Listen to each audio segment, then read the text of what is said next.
Pengenalan CO2 dan sumbernya. Karbon dioksida atau CO2 adalah salah satu gas rumah kaca yang secara alami terdapat di atmosfer. Gas ini sebenarnya selalu ada di bumi karena merupakan bagian dari siklus karbon.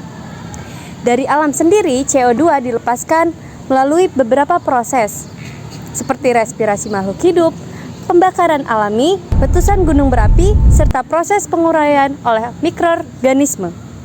Namun, peningkatan CO2 yang kita bicarakan sekarang bukan berasal dari proses alami, melainkan dari aktivitas manusia. Sejak revolusi industri, manusia mulai menggunakan bahasa bakar fosil dalam jumlah besar untuk listrik, industri, transportasi, hingga kegiatan pembakaran lainnya. Aktivitas ini melepaskan CO2 dalam jumlah besar ke atmosfer. Deforestasi juga memperparah kondisi karena pohon yang berfungsi menyerap CO2 semakin berkurang. Akumulasi CO2 di atmosfer inilah yang mempengaruhi iklim global dan berdampak langsung pada laut. Jadi, penting untuk memahami bagaimana CO2 berinteraksi dengan lautan dan apa akibatnya pada ekosistem laut. Nah, laut memiliki sistem untuk penyerapan karbon dioksida.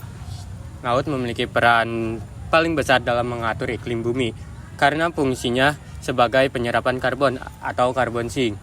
Nah, sekitar 25-30% dari total karbon yang dikeluarkan oleh manusia setiap tahunnya akan diserap oleh lautan. Dengan kata lain, jika tidak ada laut, penyerap konsentrasi karbon di atmosfer akan jauh lebih tinggi daripada biasanya. Terus pemanasan global akan lebih cepat.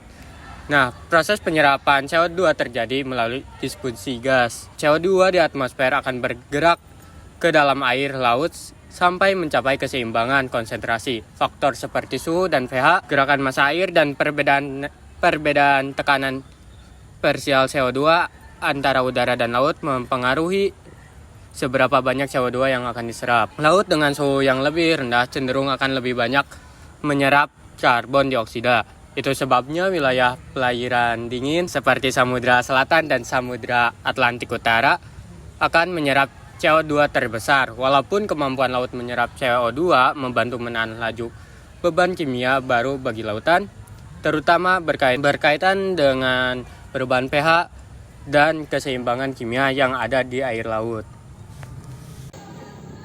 Oke, selanjutnya proses kimia CO2 saat masuk ke laut.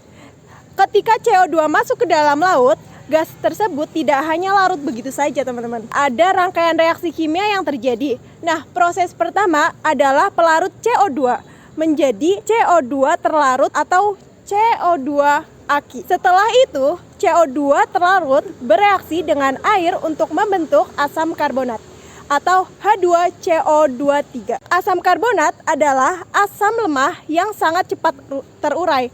Karena terurai, ia menghasilkan 3 komponen karbon anorganik terlarut, yaitu ion bikarbonat, lalu ada ion karbonat, dan ion hidrogen. Dari ketiga komponen inilah yang kita sebut sebagai dissolved inorganic carbon atau DIC. Proses pelepasan ion H+ sangat penting karena ion ini mempengaruhi tingkat keasaman air laut dan pH.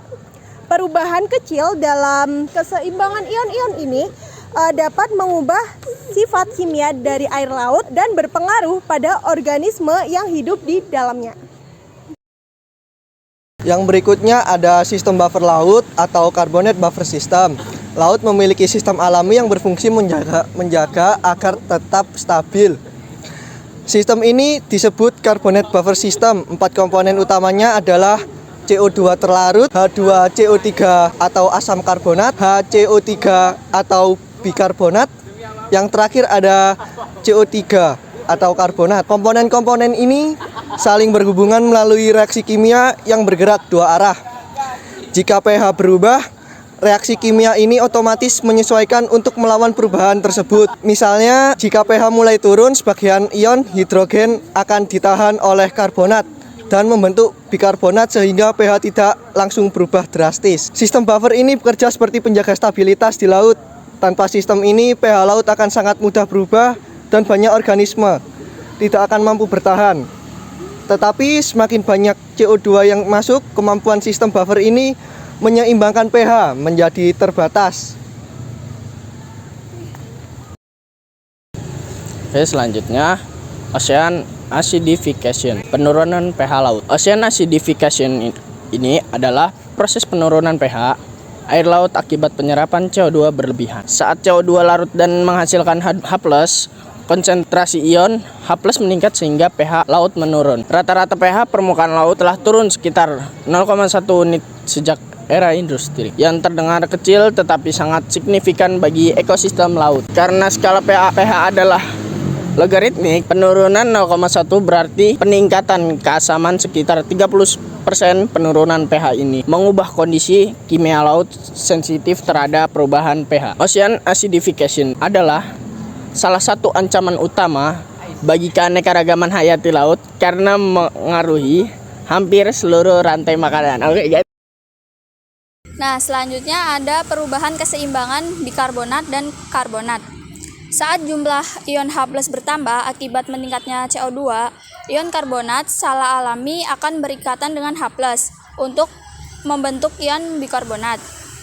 Nah, proses ini membuat kadar karbonat dalam air laut menurun. Penurunan karbonat sangat penting karena ion karbonat adalah bahan baku utama pembentukan kalsium karbonat, yaitu bahan pembentukan cangkang dan kerangka organisme laut tertentu. Semakin sedikit CO32-, semakin sulit organisme tersebut membentuk struktur tubuh mereka. Meskipun sistem buffer berusaha menjaga pH, perubahan rasio antara bikarbonat dan karbonat tetap terjadi. Perubahan inilah yang menurut saturation state CO3 di laut membuat pengapuran semakin sulit. Oke, selanjutnya adalah dampak biologis pada organisme pengapuran atau gasifiers. Kelompok yang paling terdampak adalah organisme pengapuran atau gasifiers, yaitu makhluk laut yang membutuhkan CaCO3 untuk membuat cangkang atau kerangka. Contohnya terumbu karang, kerang dan tiram, bulu babi, serta fitoplankton berkapur seperti Coccolithophores. Dengan menurunnya ketersediaan karbonat, proses pembentukan CaCO3 menjadi lebih berat. Cangkang dan kerangka bisa menjadi lebih tipis, rapuh, atau pertumbuhannya melambat. Hal ini dapat mengurangi kemampuan bertahan hidup, terutama dibandingkan predator atau gelombang. Dampaknya tidak terhenti di organisme tersebut. Ketika kelompok ini terganggu, seluruh rantai makanan akan terdampak karena banyak organisme lain yang bergantung pada mereka sebagai makanan atau struktur habitat, misalnya karang bagi ikan. Nah, teman-teman, untuk menghadapi masalah ini terdapat beberapa solusi, diantaranya yaitu mengurangi emisi karbon dioksida atau CO2 global, terutama melalui pengurangan penggunaan bahan bakar fosil. Yang kedua adalah mengembalikan energi terbarukan seperti tenaga surya, angin, ataupun air. Yang ketiga itu adalah restorasi ekosistem karbon biru, kayak mangrove, lamun, rawa-rawa, garam yang mampu menyerap karbon dalam jumlah yang besar. Yang ketiga adalah penelitian serta pemantauan jangka panjang untuk melihat perubahan kimia laut dan dampaknya pada organisme. Dengan memahami proses ini, kita dapat melihat bahwa menjaga kualitas laut berkaitan langsung dengan menjaga stabilitas iklim dan mendukung keberlanjutan ekosistem serta kehidupan manusia. Sekian.